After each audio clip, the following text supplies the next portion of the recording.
लोकसभा का चुनाव हो गया 2024 का, लेकिन 4 तारीख को रिजल्ट हुआ।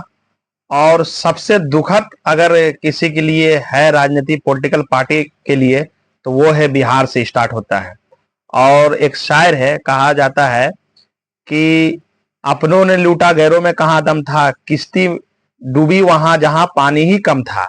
तो ये जो है, ये शायर जो है, ये पूरा का पूरा जो शायर जो फिट होता है, ये तेजस्वी यादव के ऊपर ही पूरा फिट होता है। लगभग तेजस्वी यादव बिहार में 25 सीट पर चुनाव लड़े, लगभग 3 सीट पे उनके सहयोगी दल जो थे वो अपने कोटे से मुकेश सहनी को दिया गया था। लेकिन मुकेश सहनी ने एक भी सीट जीतने में कामयाब नहीं हुए। 7-9 सीट पर कांग्रेस चुनाव बिहार में लड़ी, लेकिन कांग्रेस पार्टी 3 सीट लाने में बिहार में कामयाब हुई। और हालांकि सबसे अच्छा बिहार में अगर स्ट्राइक रेट माना जाए, तो सबसे अच्छा स्ट्राइक रेट है वो है चिराग पासवान, लोक जनशक्ति पार्टी का, जो कि उनका चुनाव सिंबल था जहाज छाप, जो कि 5 सीट पर चुनाव लड़े और वो 5 का 5 जीतने में कामयाब हो गए। तो इस तरीके से देखा जाए तो अगर सबसे अच्छा स्ट्राइक रेट किसी का रहा बिहार चुनाव में, तो वो रहा चिराग पासवान के पार्टी का, लोक जनशक्ति पार्टी का। लेकिन अगर इसी के उल्ट दूसरे तरफ अगर देखते हैं, तो सबसे बुरा अगर किसी का रिजल्ट रहा, तो वो रहा बिहार से तेजस्वी यादव का जो पार्टी है आरजेडी, राष्ट्रीय जनता दल, क्योंकि लगभग 25 सीट पर चुनाव लड़ी और महज 4 सीट पर जीतने में कामयाब हुई। लेकिन कुछ लोगों का, उनके अपने लोगों का यह कहना है कि इसमें हमको कोई दूसरे पार्टी से नुकसान नहीं था, दूसरे जाति विशेष के लोगों से कोई तरह का किसी ने हमको धोखा नहीं दिया। अगर किसी ने बिहार में हमको धोखा दिया है, तो खासकर हमारा समाज ही हमको धोखा दिया है।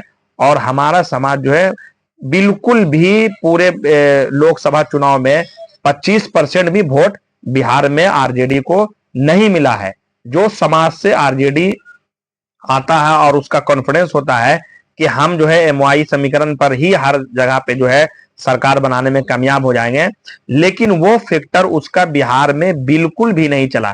सोचिए, 25 सीट पर लगभग चुनाव लड़ने के बाद बिहार में, जो कि अभी विधानसभा में सबसे बड़ी अगर कोई पार्टी है तो वो है आरजेडी, लेकिन अगर उसके उल्टा दूसरे की तरफ देखते हैं, तो बिहार में इस समय लोकसभा में सबसे बड़ी पार्टी अगर कोई बनती है तो जनता दल यूनाइटेड, जो कि बिहार विधानसभा में तीसरे नंबर की पार्टी है, लेकिन लोकसभा में 1 नंबर की पार्टी, बड़े भाई की भूमिका में वो है। और 2 नंबर में भारतीय जनता पार्टी, 3 नंबर में चिराग पासवान, जो कि 5 ही सीट पर लड़े और इतना अच्छा स्ट्राइक रेट कि वो एक भी सीट नहीं हारे और 5 का 5 वो जीतने में कामयाब हो गए। 4 नंबर में आरजेडी आता है, जो कि बिहार में महज वो 4 सीट लाने में कामयाब हो गए। और 2 सीट सीपीआई एमएल के 2 सीट और 1 सीट जीतन राम मांझी, जो कि गया से चुनाव जीते हैं, और 1 सीट जो है कि जो कि निर्दलीय, जो कि पूरे बिहार में लोकसभा चुनाव में ये बहुत बड़ा हॉट सीट बन गया था पूर्णिया से, जो कि वहां से पप्पू यादव निर्दलीय चुनाव जीते। नहीं, पप्पू यादव के साथ भी बहुत खेला हुआ, लेकिन वो वहां से डटे रहे और चुनाव जीतने में वो कामयाब हो गए। वीडियो अच्छा लगे तो लास्ट तक देखिएगा। यूट्यूब पे सब्सक्राइब जरूर कीजिएगा, फेसबुक पे शेयर करना नहीं भूलिए।